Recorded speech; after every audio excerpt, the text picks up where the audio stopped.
Hello, welcome to a series of films about stereoscopy and why I love it, how it all works.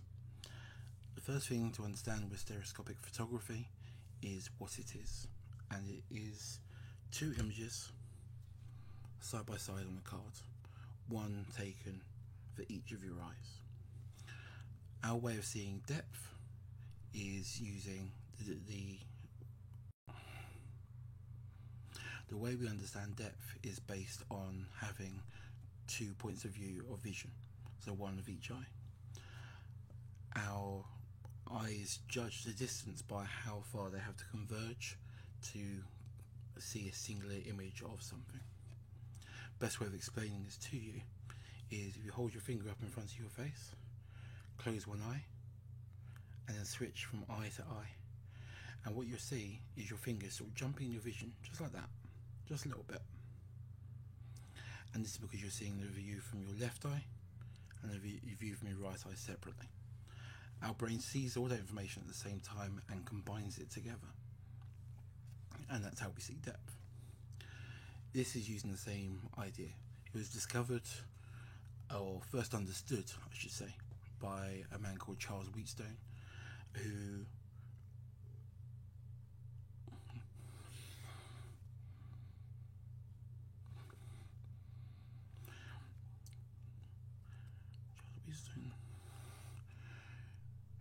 wrote a paper on binocular vision, and he created various prototypes of stereoscopes. How they became by the 1850s, 1860s was something that looked like this, like a plague doctor's mask. You have a lens for each eye, you have this buffer to stop your vision seeing the other image, and in the card slots in there like so. You wear that,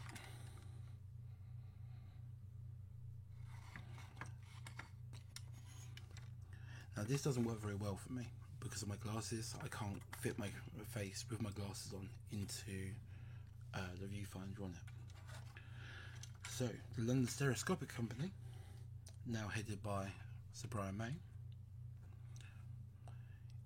designed this, and it works exactly the same way. The card fits in to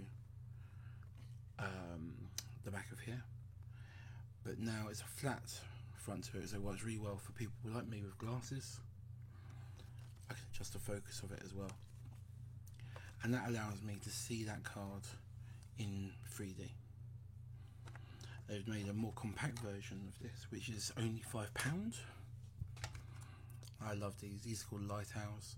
I've used them in exhibitions. I've taken them with me to art shows, to the reading room in the Victoria and Albert Museum, because it's so compact and they're so accessible. Stereoscopic photography and collecting stereoscopic photography is not something that is outside of anyone's possibilities.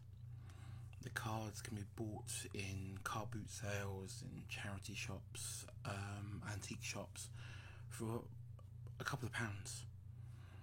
And a viewer can cost you £5, or if you want something nicer, more vintage, obviously more money, but you can really get into stuff and enjoy it from a very, very little cost. I really recommend it.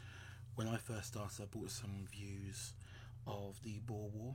I didn't have a viewer. I knew what stereo views were, but I'd never seen one in 3D, and I bought them in a car boot. It was a great thing to have. They were cheap, they were a nice curiosity. And then a couple of years later, I got to look for a viewer, and I was amazed. So I went out and I bought a viewer so I could look at my own ones in 3D. I got hooked. I then bought a stereoscopic camera. This is the first one I bought, and it works the same way, where you've got a lens for each of your eyes, which then corresponds to the images. So left image from the left lens, right image from the right lens, and so on.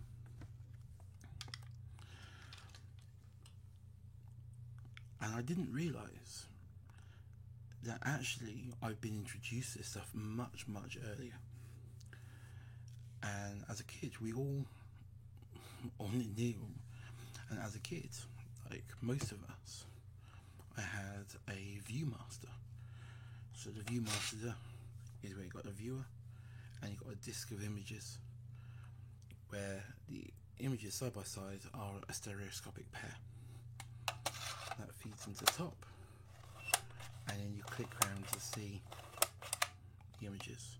And these have been around since the 1950s. This is one from the 60s I've got, and we all know the very classic red and blue glasses of the anaglyph.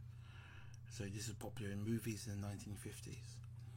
The reason this is something that's sort of been around and it's disappeared and come back and disappeared and come back again is it always has a problem of needing something more. You need to have a viewer. You need to have red and blue glasses that might give you a headache. You need to have a Viewmaster. And now you need to wear 3D glasses in the cinema or virtual reality headset. The technology always involves having to wear something or hold something, and it can become uncomfortable. So that's why it comes and goes in popularity. But how it works, how virtual reality works now, how 3D cinema works now, is no different to Charles Wheatstone's experiments in the 1830s. 200 years later, nothing has changed.